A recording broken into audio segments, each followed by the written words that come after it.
Pero yung tungkol sa mga rally, mahalaga pong may paliwanag natin. Kasi yung siguro first 2 weeks, first 1 week, 2 weeks na mga kilos protesta, enough na yon doon po sa Europe. Pero siyempre, pag dito ho sa Pilipinas, okay lang. Ito po yung ayaw na ng Dutch government, Dutch police. Ayan, kita nyo ito yan, ayaw na ho ng ganyang klase. Yung ganyang mga rally. Ayan, nakita nyo? Ayaw na po. Okay? Mukhang hindi na nila gusto itong galawang ganito. Kasi nakabukuhan na kasi. Ang kanila palang permit, ang kanila palang, binigay pala sa kanilang pansamantala na mga rally. Actually, hindi rally. Picnic lang pala. Ang kanila palang in-applyan at in-approva ng police, ng Dutch police o ng Netherlands government, kung saan nandun ang ICC, ay picnic lang na may limitado hanggang 500 person. Picnic only for 500 person. Kasi ang purpose pala kaya hindi nila ina-approve ng madami, baka makagulo, makaistorbo sa mga residente, sa mga nakatira doon sa lugar kung saan malapit doon sa pinagkukulungan ni Duterte. Yun po yung pinapalabas ngayon ng Dutch government, Dutch police. Okay? Ayan malinaw Ang purpose kaya hindi pwede ang maramihan, baka makaistorbo doon sa mga walang pakialam at walang kinalaman sa Duterte cases. Okay? At hindi rin papayagan ng Dutch police na maistorbo yung residente, naninirahan, nakatira. Mga nakatira doon sa paligid, kung saan makikita ninyo doon sa gilid doon ng pinagsasagawa nila rally, maraming nakatira. Di ba maraming mga bahay-bahay doon? Ayun pala yung residential area, yung katabi at commercial. So yun ho yung iniisip na hindi dapat maistorbo. Ayan, di ba yung mga bahay? Ayan, nakita ba nyo? Yung sa likod, ayan, di ba? Residential yung mga bahay na yan, ayan, mga bahay. So ayan po, may mga bahay doon sa likod, kitang-kita naman. Yun ang pinapangalagaan po ng Dutch police na baka maistorbo sila, baka sila ay madamay sa political rally na hindi naman dapat ginawa dahil yung pala ay for picnic lang. Sabi nila libo. Delikado yan. Alam naman natin, basta DDS, pasaway. Hindi po yan mga magtitino. Hindi po yan magbibehave. Mga magpapasaway po yan. Bakit? Kasi nga po sila, ang feeling nila sila yung mga malalakas. Ang feeling nila sila yung mga entitled na pagbigyan sa kanilang mga kagustuhan kahit na mali. Alam nyo para mga spoiled brat yung mga yan na ang gusto nga nila, sila ang tama, sila ang nasa lugar, kahit na mali po ginagawa nila, tama pa din. Kasi nga 'di ba, kahit na mali na ginagawa ni Digong, tama pa din sa kanila.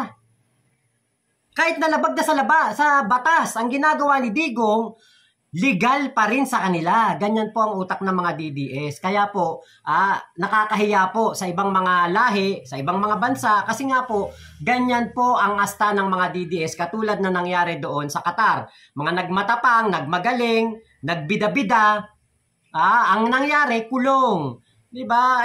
Dito sa Netherlands, sa The Hague, naku, hindi na ako magtaka kung sa mga susunod po na mga panahon ay pagdadamputin po ang mga OFW na dumadayo dyan sa The Hague. Dahil po, pinapakita po nila ang kanilang mga pagiging ugaling squatter. Yes, ugaling squatter. Sabihin na natin, mayayaman kayo, magaganda mga trabaho nyo, nurse, accountant, engineer, mga manager kayo, mga IT specialist kayo, mga doktor pa kayo, accountant.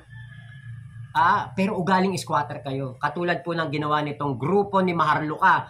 Na ang ginawa po, si Digong, habang si Digong nagdurusa doon sa loob ng kulungan, sila naman nagbubudots doon sa labas. Happy birthday na kay Digong!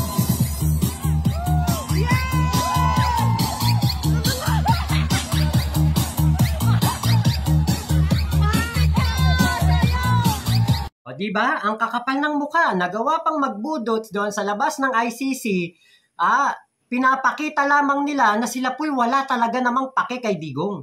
Ang gusto lang nila sila ay mapansin, makakuha ng followers, makakuha ng views, at makakuha ng suporta mula sa mga taong sumusuporta kay Digong. Kasi diba, Diyos ko, hindi pala kayo nahiya. Yung taong inyo sinusuportahan nandun sa loob ng kulungan. Hindi makalaya. Nag-iiyakan ng pamilya. Tapos kayo magbubudot, napaka-insensitive ninyo. Ang kakapal ng mukha nyo. Tapos ito pa po. Ang ating vice-presidente, ang ating senador, sinisita ng pulis doon sa labas ng ICC. Sinisita po, bakit? Dahil po sa pagiging pasaway ng mga OFW.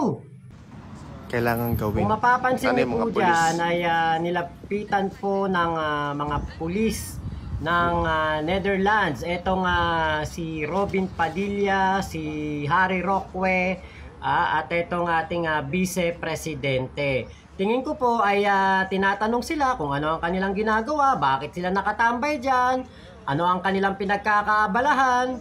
No, sir. Kasi nga po, hindi po open ang mga Dutch sa ganyang pagtitipon, pagrarally, pag-iingay sa kalsada.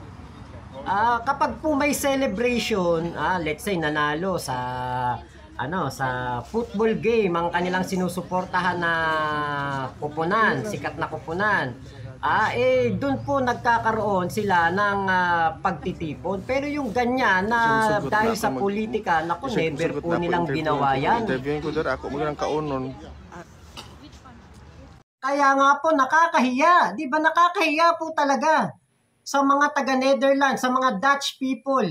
Ang ginagawa po ng ating vice-presidente, ng ating senador, ng mga OFW, ng ating mga kababayan doon.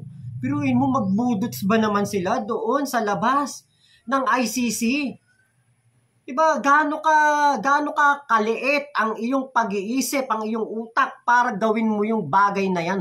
Wala ka sa Mindanao. Wala ka sa Luzon, wala ka sa Visayas. Para gawin mo yan, kapal ng mukha mo, maharlo ka. Ang inaalaala ko dito, baka yung mga Pilipinong organizer na galing pa rito, madamay, baka makasuhan pa. Sino ba ang mga nag-organize niyan? Sino ba ang mga nandyan? Wala bang kinalaman si Robin Padilla dyan? Si Harry Roque? At saka si Sara Duterte? Baka mamaya bandang huli, makasuhan pa sila doon sa illegal demonstration o dahil nakakaistorbo. Pag kinasuhan yung mga organizer, speaker ng rally, ay madadama yung mga Pilipino doon. Huwag niyong kalimutan, baka magaya kayo doon sa 17 na mga Pilipino sa Qatar. Napakalaki ng problema ngayon. Nakakulong sila, magbabayad na, may kaso pa, pwede pa sila ma-deport, mawala ng trabaho. Okay? So, yan po yung sinasabi ngayon ng Netherlands government, Dutch police. Kasi yung Dutch police po ang nagpapatupad ng peace and order po sa kanilang bansa. Ayan na. So, huwag kayo magalit. Maging paalaala lang po ito. Mahirap ang isang OFW o Pilipino magkaroon ng kaso sa ibang bansa. Hindi ko alam kung ano mga kaso ang pwedeng gawin sa kanila. Dito sa atin, illegal demonstration o kung ano man ho ang pwede, sedition. Anyway, sa kanila, wala naman sigurong ganong kaso dahil hindi naman nila pinuprotesta yung Netherlands government. Ang kailang pinuprotesta ay yung ano ba ito? Ano bang protesta nila? Pagpapalaya. Gusto nilang ipalayain si Duterte.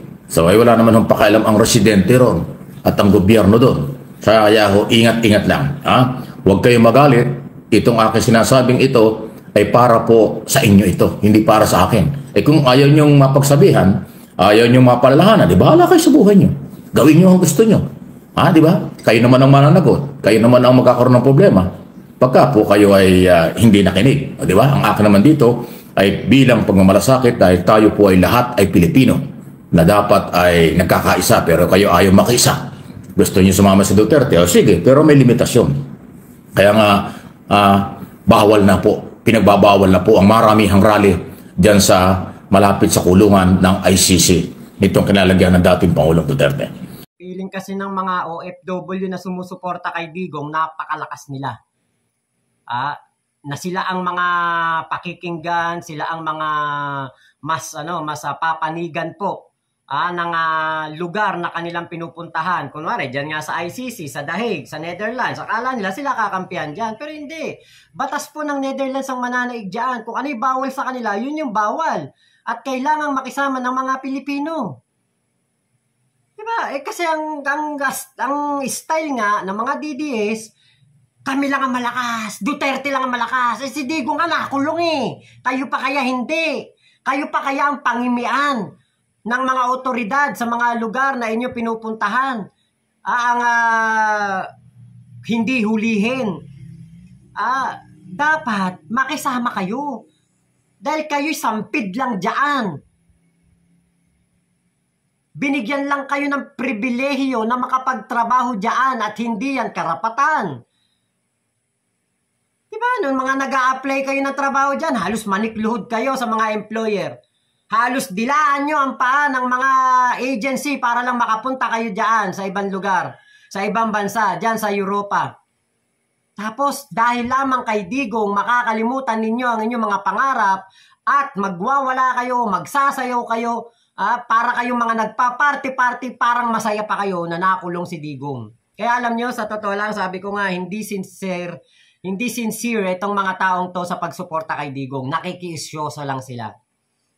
Gusto lang nilang makita kung ano ang sitwasyon doon sa The Hague. Maraming Pilipino. Nandun si Robin Padilla, nandun si Sara Duterte. Gusto lang nilang makiusyoso. Pero isasabihin mo 100% nakikisimpatya sila kay Digong? Hindi. Dahilan lang din nila yan para makalakwatsa sila at makakita ng iba pang mga Pilipino. Makipagkilala o kaya makipagkaibigan sa mga Pilipino diyan. Baka nga yung iba naghahanap pa ng maiiska, mabubudol, yung mga paluwagan scheme. Yung katulad nung sinabi ng asawa ni Digong na mayroong mga nurse na nagpapanggap at nanghihingi ng monetary support. Yan ang mga style diyan. Yung iba mga oportunista. Kaya nako wag niyong sabihin 100% kayo na supporter ni Digong dahil kung supporter talaga kayo ni Digong, hindi kayo magbubudot, hindi kayo magsasaya. Yung pamilya nga naiiyak sa sinahapit ni Digong, tapos kayo magbubudots dyan sa labas. Katulad nitong mga nakulong po, dyan sa Qatar. Asa sa gobyerno na sila yung mapapalaya. Bakit? Kasi hindi sila kayang tiisin ng gobyerno. Kahit na pinagsabihan nilang bangag si PBBM, gobyerno pa rin ang tutulong sa kanila. Pero yung mga Duterte na yan, asahan nyo na tutulungan kayo, nek-nek nyo. Si Sara Duterte nga, hindi niya matulungan tatay niya. Kayo pa kaya tulungan yan? Ito po yung video ng press briefing ni Yusek Claire Castro kanina pong umaga. Good morning po, Yusek. Yusek, ditong weekend, mayroon pong mga Filipinos na nakulong sa Qatar dahil daw po doon sa ginawang kilos protesta in support kay dating Pangulong Rodrigo Duterte. Ano po ang tulong na maipagkakaloob ng gobyerno kung meron man? Anong plano para sila po ay matulungan na ma-resolve itong kanilang kinakaharap na kaso doon ngayon? Nung araw po na ito ay napabalita, agad-agaran po ang embahada natin po ay tumulong po agad. Nagpadala po ng labor attaché, isa din pong lawyer para po malaman at mapaglaban ang kanilang mga karapatan. At maliban po dyan ay kung ano pa po ang maaari natin ibigay na tulong, let's say mga care packages, na sa abot makakaya ng ating pamahalaan, ibibigay po natin sa ating kababayan sa nasabing bansa. So, hindi naman po sila pababayaan doon hindi na po. makulong, ma'am? Ay, hindi po. Obligasyon pa rin po ng ating pamahalaan, ng administrasyon, ang mga Pilipino, anuman po ang kulay nila. Wala po tayong sinisino, wala po tayong discrimination patungkol po dyan. Basta po kapwa Pilipino, tutulungan po yan ng administrasyon. Diba? No choice ang ating gobyerno kundi tulungan ang mga Pilipino doon sa Qatar na nakulong po dahil sa pagsuporta nila kay Digong. Diba? Yan po ang katotohanan. Hindi po tayo tatalikuran ng gobyerno, pero si Digong kayang-kaya po talikuran ang kanyang mga supporter. Ang pamilya ni Digong hindi po tutulungan ang mga OFW na nakulong sa Qatar dahil kung sila nga po ay hindi po nila matulungan si Digong na makalaya. Diba? Kaya ang ating mga kababayan, dapat po huwag kayong maging pabigat sa gobyerno. Huwag kayong maging pasaway. Naturingan kayong mga OFW dyan sa Qatar. Alam naman ninyo kung ano ang batas dyan. Alam naman ninyo na bawal. Binigyan kayo ng warning ng Embahada ng Pilipinas dyan sa Qatar. Hindi pa rin kayo nakinig. Tinuloy nyo pa rin ang inyong motorcade. Tinuloy nyo pa rin ang inyong gatherings, ang inyong rally, ang inyong celebration na sinasabing ang bawal. Ano yun? Dahil alam nyo tutulungan kayo ng gobyerno. Ano yun? Dahil nakinig kayo doon sa leader ng mga OFW yung DDS dyan sa Qatar na sinabi na malakas si Sara sa Qatar government. Na kung sakaling magkagipitan ay tutulungan daw sila ni Bato at ni Bongo. Paano kayo tutulungan ni Bato at ni Bongo? Busy sa pangangampanya. Paano kayo tutulungan ni Sara kung yung tatay nga niya hindi niya matulungang makalaya? Ang nagkatotoo lang na pinangako sa kanila ay ang police security. Kaya lang, ang problema, pinusasan sila at kinulong. So, meron pa rin police security. Yun nga lang, pinakulong sila. Dahil nga po, lumabag sila sa batas ng Qatar government na bawal ang mga pagtitipon na katulad ng ginagawa ng mga Pilipino. Diba? Alam niyo sa totoo lang, kung ako ang presidente, hindi ko tutulungan yan eh. Pagkatapos nyo akong tawagin bangag, pagkatapos nyo questionin ang ginawa kong pagpapahuli kay Digong ng Interpol na dumaan naman sa proseso, due process, sinunod ang lahat ng karapatang pantao ni Digong. Tapos hihingi kayo tulong sa akin? Ako, presidente, tinawag nyo akong bangag? Ay, never, malayo kayo makakuha ng tulong sa akin. Kahit na ipa-deport kayo, bahala kayo sa sarili nyo. Sariling pera nyo, pamasahin nyo pa uwi. Kahit ipa-deport kayo, di ko kayo tutulungan. Maglakad kayo pa uwi. Diba? Ganyan po kayo kawawalang hiya eh. Ang mga DDS eh. Kaya ako, sa totoo lang po, pa rin ako sa kabaitan ng ating Pangulong Bongbong Marcos. Kahit na below the belt ang mga banat sa kanya, kahit na pinagsasabihan siya ng mga bagay na hindi naman totoo, pinagbibintangan siya ng mga masasakit na salita, mabait pa rin po talaga ang ating Pangulo at napaka-professional. Hindi niya ito tinetake as pamimersonal sa kanya. Siguro naintindihan ni PBBM na basta kay DDS, bulag ka sa paniniwala eh. Bulag ka sa paghanga. Kahit na mali na ginagawa ni Digong, kahit na mali na ginagawa ng mga kaalyado ni Digong, ang tingin mo tama pa rin. Ang tingin mo sila pa rin ang bayani. Biruin mo si Digong, tinuturing nilang bayani, sabi ni Marcoleta, baka daw ang susunod ng national hero, si Digong. Papalitan na daw si Jose Rizal. Si Jose Rizal ba, may mga pinagurgur ba yan? Si Jose Rizal ba, merong bang chekwaya na ginawa nga vice mayor? Si Jose Rizal ba, nakinabang sa Pogo? Si Jose Rizal ba, merong economic advisor na chekwa? Si Jose Rizal ba, pinayagan na makapangurakot ang mga taga-Parmali para palitan siya ni Digong? Nakakahiya naman. Diba, Marcoleta? Sinabi ni Marcoleta yan. Nakakahiya ka, Marcoleta, kaya yung matanda na yan. Sinabi ko, matanda si Marcoleta. Pag yan hindi nyo tinanggap na matanda at nagalit kayo sa akin, katulad kay Maris Umali, tatawagin ko yung baby. Baby Marcoleta. Senior citizen na yan. Kaya kapag sinabing matanda, huwag kayong magalit. Yan ang hirap sa inyo kapag sinasabi yung totoo. Nagagalit kayo, mga DDS. Katulad ni Maris Umali, sinabi, matanda. Kung totoo sinabihan niya ng matanda si Medjaldea, ano naman? Ano ba tawag mo dyan kay Medjaldea? Teenager. Ano kay Marcoleta? Kiddie party? Ano ba kayo? Pagkakain ba yan sa McDo kids meal ang kinakain? Pag pumunta yan ng Jollibee, Jolly Kids meal ang kinakain? Diba, sus Mariosep kayo, mga, ay naku talaga. Mga matatandang hukluban na yan, tanggapin nyo katotohanan. Diba, kaya, eto, diba, yun ang katotohanan. Gobyerno pa rin po ang makakapagsalba sa ating mga kababayan, sa ating mga Pilipino. Walang iba. Si Digong, walang may tutulong na sa atin yan. Si Sara, hindi tayo uunahin yan. Si Bato, si Bongo, si Robin Padilla, hindi po tayo uunahin yan. Ang uunahin yan si Digong. Ang uunahin yan pansarili nilang interes. Tanggapin ninyo katotohanan. Hanggang suporta lang kayo kay Digong, kay Bato, kay Bongo, kay Sara, kay Robin. Pero hindi kayo tutulungan yan. Kapag kayo ay nalagay sa kagipitan, kaya yung mga OFW dyan sa Europe, magtino kayo. Sumunod kayo sa batas ng Netherlands. Kung saan lamang kayo pinanghintulutan na mag-picnic lang kayo. At pag sinabing picnic lang yon.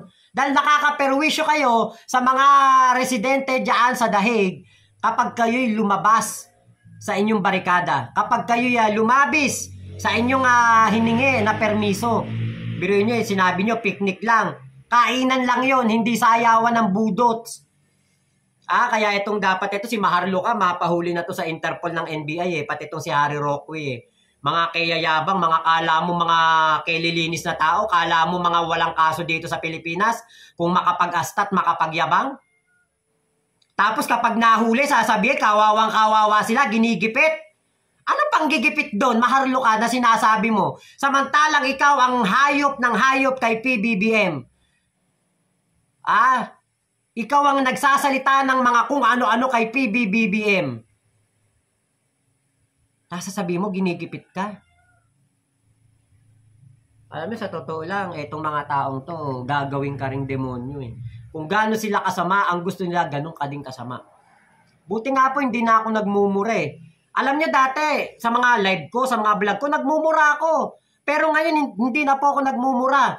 Alam niyo, swerte yan. Yung mga DDS na yan, at yung sila Maharlika na yan, naku, napakasiswerte niyan kasi hindi na po ako nagmumura ng mga putang ina mo, Maharlika. Hindi ko na po ginagawa yan. Never ko na po yan gagawin dito sa channel ko. Iniwasan ko ng magmura. Tinigil ko na yan. Ayoko na pong magmura sa channel ko. Pero kung pwede lang po, mumurahin ko talaga yung mga yan.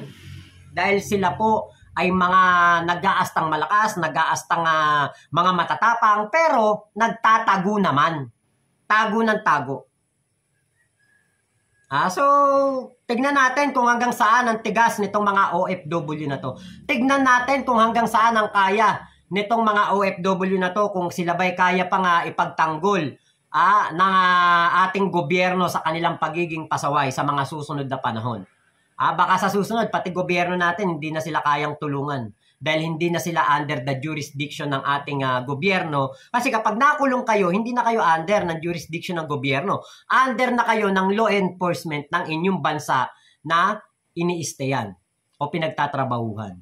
Kaya sana, sa mga OFW na medyo kumakain pa naman ng tama, nakakapag-isip pa ng tama, maging behave po kayo sa lugar na inyong pinagtatrabahuhan.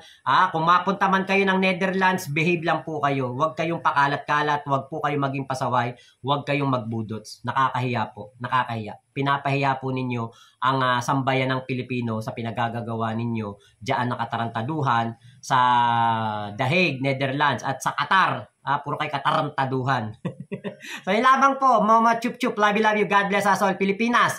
God first. Salamat po Sir Mike Abe sa inyong video. Salamat Mike Abe Opinions at MA Pinoy TV dito sa YouTube. Support po ninyo. Shoutout kay Tol Ryan, kay Mami Maming at kay Daddy Emil at dyan sa kanilang grocery, sa mga tauhan na nandyan.